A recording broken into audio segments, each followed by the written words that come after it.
My name is Jim, and now I see.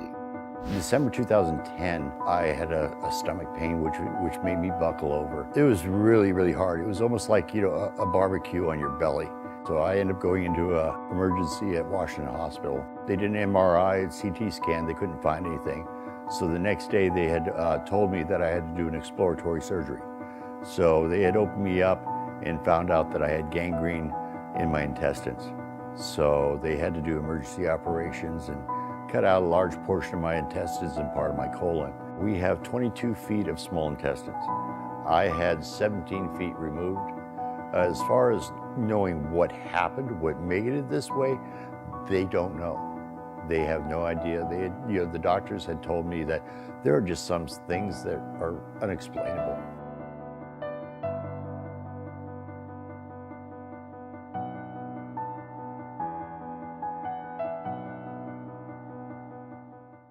I had constant streams of people, that would come through. It never tapered off. There was just always people here to love on me. The very first time I was in the hospital, they said, that the ICU was full. The hallway was full.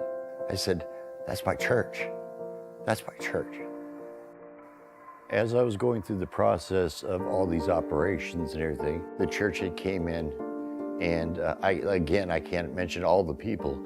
They came in and repainted the whole inside of my house. They put me in a new stove. They took care of a dishwasher for me and just lined everything up. They wanted to make sure that when I got out of the hospital, that there was nothing that I would have to do, that they said it will be done. They were able to take care of my kids, comfort my wife, and take care of my home. It was such a blessing to be able to share, saying, this is my church in action. They don't just talk about doing things. They walk the walk. They end up taking care of business. Somebody's down, we get them up.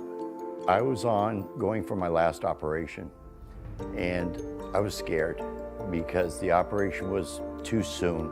I hadn't healed up enough. The doctors had told me that this was going to be very, very touchy, that there's a possibility of not making it. And the first thing that flashes is your children, your wife, what's going to happen. The doctors even said that they haven't done that type of surgery. They weren't geared up for it. So Doris had told me, she says, sometimes we overthink things. She says, sometimes we have to put our faith in God and just let it go and let God take control. And I sat there and I thought, I said, Doris, you're right. You are so right. So the surgeon had come in because we needed to make a decision fast. And he says, I need to know your answer. And I said, my answer is do it. Do it. The prayer clock was made to me. I'm not sure who actually came up with the idea. It just looked like a clock was set up out of a piece of cardboard, but it was really cool. It had everybody's name that it was going around the clock, and they were praying for me at the time. Man, it was so touching. And I was able to share that with all the nurses. I said, this is my church in action. I am being prayed for. And it's so good. Just to be able to know, this was going to be my last operation that was going to be done.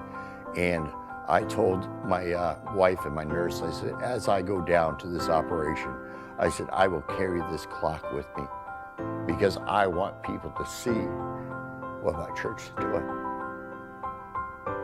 God gets all the glory.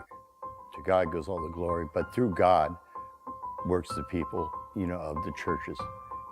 I can't fathom, being able to go through this without the love and support of everybody that were there. I would have been lost.